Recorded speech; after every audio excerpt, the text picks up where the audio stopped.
Hello friends, इस video में मैं आपके साथ चर्चा कर रहा हूँ कि किस तरीके से बैंक निफ्टी आने वाले आगामी सप्ताह के अंदर कार्य कर सकता है। यानी कि मई का लास्ट वीक है और हम ये कह सकते हैं कि जून की पहली एक्सपायरी है। तो जो ट्रेडिंग डेज होंगे वो 29, 30, 31 ये मई के होंगे और 1 जून को बृहस्पतिवार को एक्सपायरी होगी और 2 जून को फ्राइडे ट्रेड। तो यहाँ पर जो अभी जिस तरीके का आउटकम पिछले हफ्ते के अंदर देखने के लिए मिला और उस तरीके से अगर हम निफ्टी बैंक के चार्ट को देखने की कोशिश करें, उसके वेटेज को समझने की कोशिश करें और बाकी इंडिविजुअल स्टॉक्स को देखने की कोशिश करें तो थोड़ा सा आइडिया लगेगा कि निफ्टी बैंक किस साइड पर जो है मूव कर सकता है। और निफ्टी बैंक के जो स्टॉक्स हैं वो मेरे लिए काफ़ी ज़्यादा इंपॉर्टेंट है निफ्टी की मूवमेंट के लिए भी, और इसलिए कि अगर हम एक शेयर्स को छोड़ दें रिलायंस को और कुछ फाइनेंशियल शेयर्स को जिसमें बजाज ट्विंस है, तो बाकी ज़्यादातर जो मूव है वो बैंक निफ्टी स्टॉक्स के ऊपर भी निर्भर करता है। यानी कि जो बैंकिंग स्टॉक्स या हम थोड़े से बजाज ट्विंस या बाकी BFSI स्पेस की बात करें तो जिधर ये रुख करेगा बाजार उधर ही जाएगा और बाजार एक ओवरबॉट जोन में है। जैसा मैं समझ पा रहा हूँ कि तेज़ी में कभी भी मंदी का एहसास हो सकता है, यानी कि गर्मी में कभी भी सर्दी का एहसास हो सकता है। और यहाँ पर हम चर्चा करेंगे खाली पहले बैंक निफ्टी की।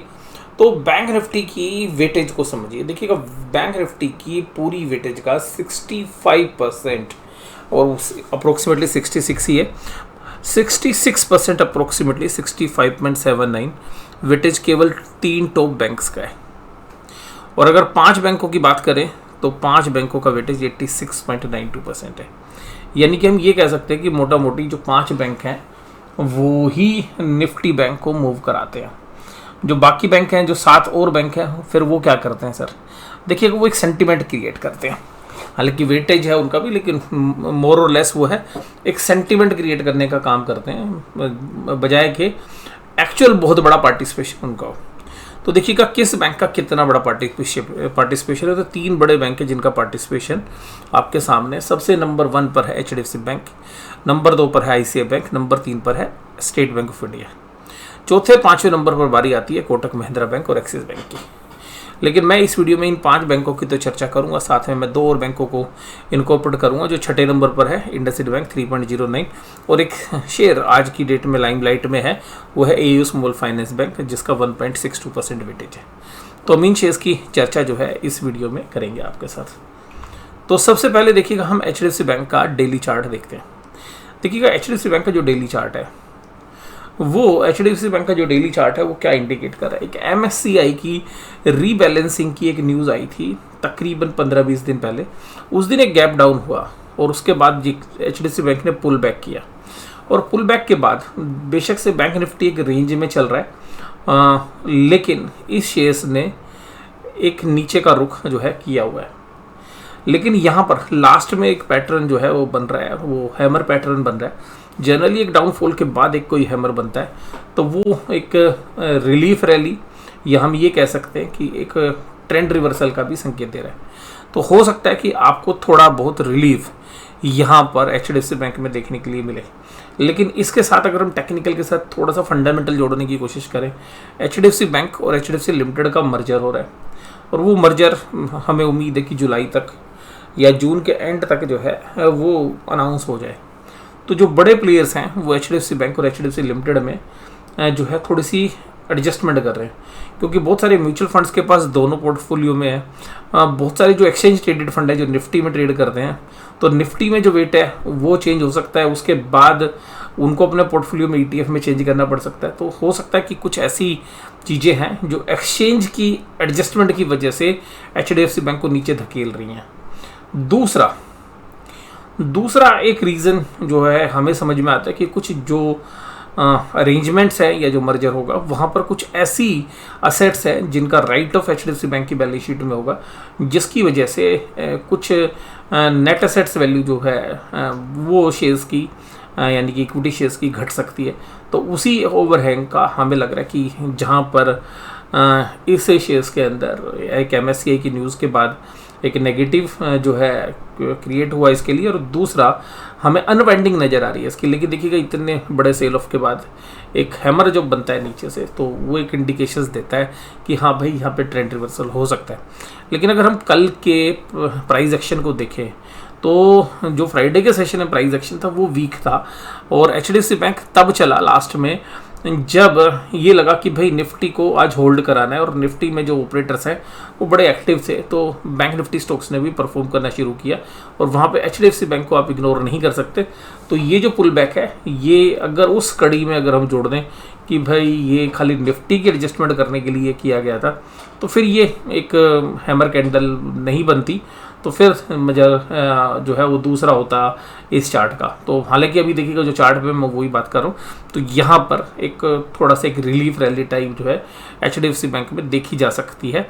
हालांकि अगर हम इसके सपोर्ट की बात करें तो एक जो लेवल बनता है वो यहाँ पर इन लेवल्स के आसपास बनता है, जो तकरीबन 1580 रुपये के आसपास बनता है, और यहाँ पर जैसे ही ये 1640 के आसपास जाता है उसमें एक सेलिंग देखने के लिए मिलती है। अब हम बात करें निफ्टी की, और निफ्टी की हम चार्ट की बात कर रहे हैं। ये जो चार्ट आप निफ्टी का देख रहे हैं ये एक डेली टाइम फ्रेम के ऊपर चार्ट है। देखिएगा डेली टाइम फ्रेम के ऊपर जो चार्ट बना हुआ है वो एक वन वे तेजी दिखाई उसने, फिर ये MSCI की जो HDFC बैंक की न्यूज़ आई थी तब ये गिरा, और फिर निफ्टी ऊपर की तरफ, बैंक निफ्टी ऊपर की तरफ गया, और 44,000 के ऊपर जो है पहले क्लोज कर चुका है एक बार, और भी दोबारा क्लोज दिया। अब यहाँ पर जो निफ्टी बैंक को एक रेजिस्टेंस मिल रहा है, उस रेजिस्टेंस के अगर हम बात करें तो वहाँ पे एक बढ़िया बेहतरीन ग्रीन कैंडल बनी है, यानी कि एक स्ट्रॉन्ग कैंडल बनी है, जिसको आप इंडिकेट करेंगे कि भाई यहाँ पर ये ब्रेकआउट कर सकता है।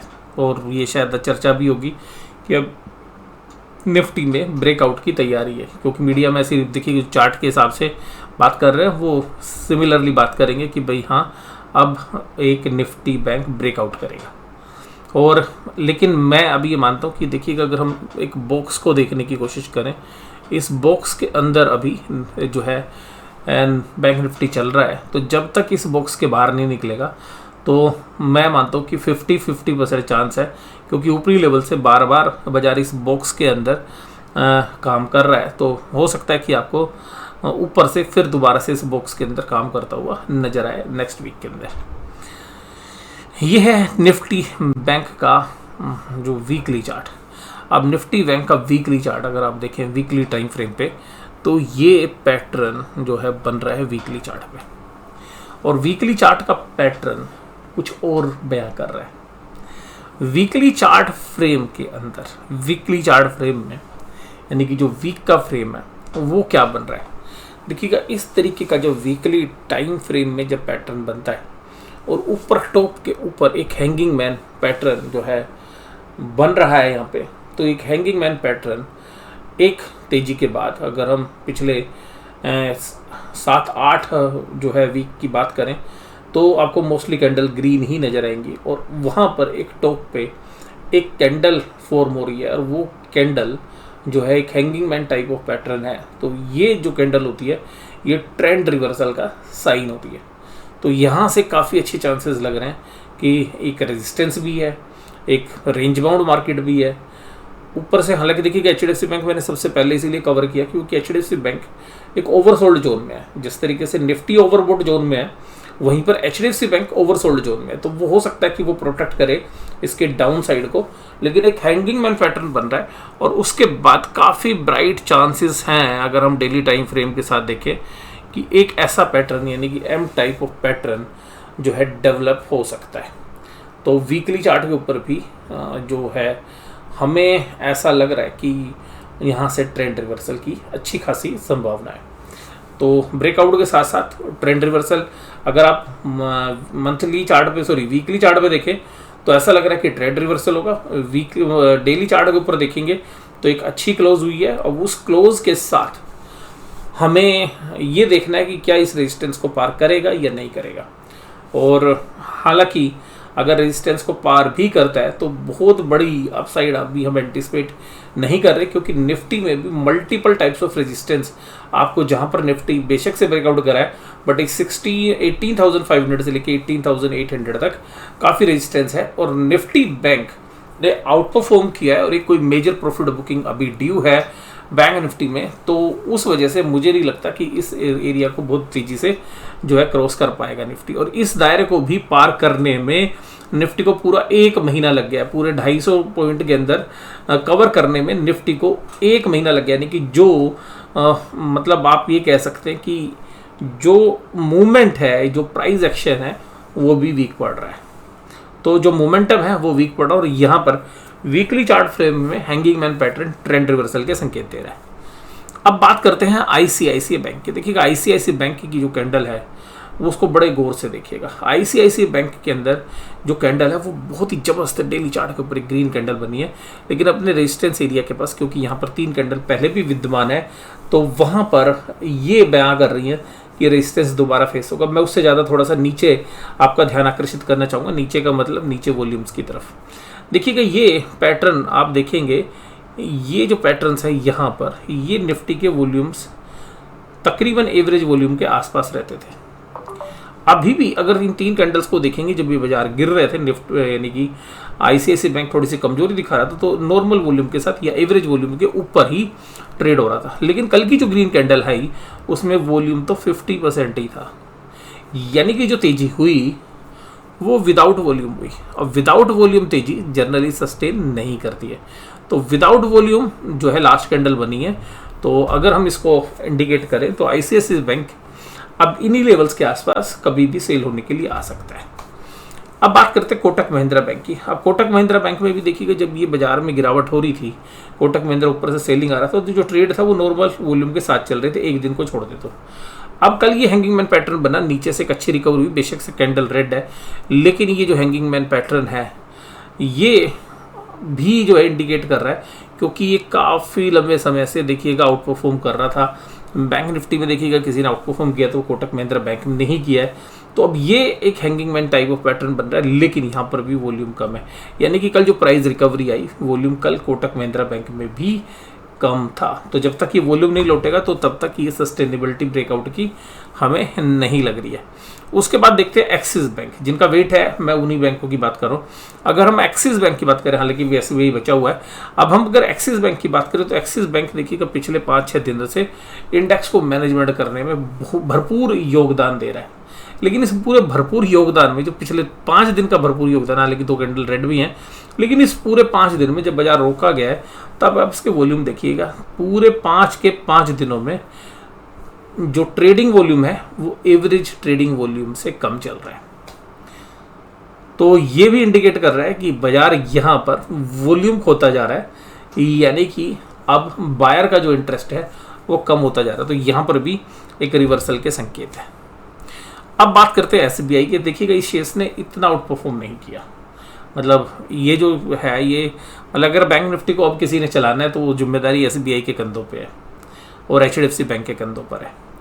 लेकिन अगर हम यहाँ पे भी देखेंगे तो पिछले 5 दिनों में इसमें, यानी कि जब से इसका रिजल्ट आया है, तो रिजल्ट वाले दिन जो कैंडल बनी रेड, वो जबरदस्त वॉल्यूम के साथ बनी। उससे पहले दिन भी एक वोलेटाइल सेशन रहा, वो भी जबरदस्त वॉल्यूम था।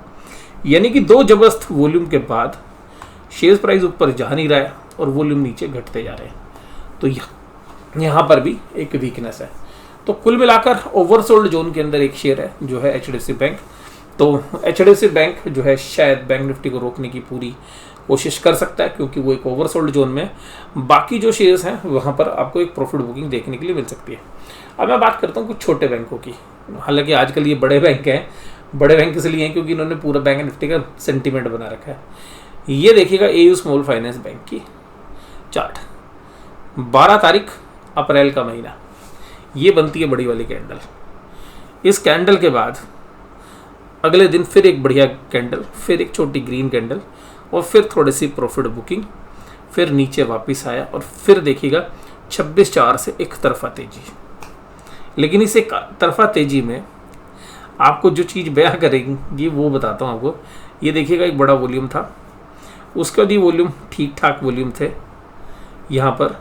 अब ये जो तेजी हो रही है विदाउट वॉल्यूम हो रही है, वॉल्यूम नहीं है, आपको नजर ही नहीं आएंगे पीछे के 4-5 तो वॉल्यूम ही नजर नहीं आ रहे स्क्रीन पे। तो ये विदाउट वॉल्यूम है। और इसका एक और चार्ट दिखाता हूं मैं आपको। ये जो चार्ट है एयू स्मॉल फाइनेंस बैंक का, ये 5 मिनट का चार्ट है, जो यानी कि जब बाजार बंद हुए तो 5 मिनट में 3 जबरदस्त कैंडल बनी और ये तीसरी लास्ट कैंडल ये बता कर रही है कि ऊपर से एक अच्छी सेलिंग हमें देखने के लिए मिली, और भी शेयर्स में थी ऐसी। और अगर हम इंडसइंड बैंक की बात करें तो इंडसइंड बैंक भी सिमिलरली एक बढ़िया ग्रीन कैंडल, बढ़िया वॉल्यूम, देखिएगा यहाँ पे गिरा लेकिन वॉल्यूम के साथ गिरा। अगले दिन जब चला तो भी वॉल्यूम के साथ चला, तो यहाँ वॉल्यूम थे। अब ये वॉल्यूम के साथ बढ़ रहा था, लेकिन अब पिछले 5 दिनों से क्या है, वॉल्यूम गायब है। तो सारे ही शेयर्स में ऊपरी लेवल पर बायर का, यानी कि जो बाजार को खींच के लाया है, उसका बाइंग इंटरेस्ट खत्म हो रहा है। इसका मतलब क्या है कि जो ब्रेकआउट की चर्चा हो रही है अदर देन एचडीएफसी बैंक, जो ब्रेकआउट की चर्चा, हालांकि वो टेक्निकली लेवल पर वीक है, मैं आपको बोलूँ एचडीएफसी बैंक, लेकिन क्योंकि वो ओवरसोल्ड जोन में है, तो कभी भी देखिएगा इंडेक्स का शेयर है ओवरसोल्ड जोन में होने के बाद थोड़ा सा प्रोटेक्ट करने की कोशिश करता है। और अगर वही टूट जाए, मान लीजिए अगर एचडीएफसी बैंक ही टूट गया, तो फिर देखिएगा कहीं पर भी कोई संभालने के लिए मेरे को लगता नहीं कि अभी बैंक निफ्टी को संभाल पाएगा। तो जैसा हमें अंदेशा था कि भाई महीने के अंत तक एक वीकनेस आनी चाहिए, तो अभी हालांकि हफ्ता बचा हुआ है, लेकिन वो हमें लग रहा है कि जो एक पोस्टपोनमेंट हुई है वो अदानी ग्रुप के शेयर्स की वजह से बैंक निफ्टी गिरा भी था। तो अदानी ग्रुप के जो शेयर्स हैं उन्होंने पिछले 5-6 दिन का जो एक ट्रेंड था वो थोड़ा सा बदलने की कोशिश की, उसको नज़रअंदाज करें तो थोड़ा सा डिले हो रहा है। और यहाँ पर भी अगर हम देखें तो वॉल्यूम बिल्कुल स्क्वीज हो गए हैं। और इसके बाद अगर इनका चार्ट देखें आप, 5 मिनट की कैंडल देखिए, 5 मिनट की कैंडल लगाई है, यानी कि 3 बजे के बाद इंडसइंड बैंक में क्या हुआ, यानी कि फ्राइडे की क्लोजिंग में सारा का सारा डाउन है, यानी कि ऊपरी लेवल पर हर जगह आपको प्रॉफिट बुकिंग देखने के लिए मिली। और मुझे लगता है कि भाई निफ्टी को जिस तरीके से मैनेज करके 18,450 की एक रेजिस्टेंस तोड़ने की कोशिश की गई, जिसमें बैंक निफ्टी स्टॉक्स ने पार्टिसिपेट किया दिन में 1:30-2 बजे के बाद, और वो पार्टिसिपेशन शाम को होते होते 3-3:30 बजे के बीच में प्रॉफिट बुकिंग में चला गया। तो ये है हमारा आकलन। अब निफ्टी बैंक की बात करते हैं। तो देखिएगा निफ्टी बैंक अपने रेजिस्टेंस के पास है, 44,000 के ऊपर क्लोजिंग दी है, 44,150, और इसी के आसपास सारा रेजिस्टेंस है, और इसी के आसपास जो है 52 वीक लाइफ टाइम हाई भी है। तो ये रेजिस्टेंस फेस करने के लिए बाजार जा सकता है, हो सकता है 100-200 पॉइंट और भी चला जाए और फिर आपको लगे कि ब्रेकआउट है। बट मुझे ये लगता है कि अगर बाजार गैप अप ओपनिंग करते हैं तो विद इन फर्स्ट आवर हमें एक अच्छी सेलिंग देखने के लिए मिल सकती है सोमवार को, काफ़ी अच्छे चांसेस हैं। और उसके बाद बाजार फिर उसी लेवल के अंदर, यानी कि जो 43,600 और 44,000 के बीच में काम कर रहा है, उसमें काम करता हुआ नजर आए। कोई भी मेजर ब्रेकडाउन अगर निफ्टी बैंक में होगा इस हफ्ते तो उसकी अच्छी संभावना हमें लग रही है, लेकिन वो होगा 43,650 के नीचे अगर बैंक निफ्टी क्लोज देता है क्लोजिंग बेसिस के ऊपर। एक वोलेटाइल वीक हम नेक्स्ट वीक में एक्सपेक्ट कर रहे हैं। और इंडिया विक्स काफ़ी तेज़ी से गिरा है, मतलब फ्राइडे के सेशन में, बट मुझे लगता है कि इंडिया विक्स दोबारा से बहुत तेज़ी से आपको बढ़ता हुआ नजर आएगा। और आने वाले महीने में, जून के महीनों में, हमें लगता है कि इंडिया विक्स 14 और 15 तक चला जाएगा, जो अभी 11-12 के आसपास जो है मूव कर रहा है। तो इस एनालिसिस में बस केवल इतना ही। वीडियो देखने के लिए धन्यवाद। Thank you very much.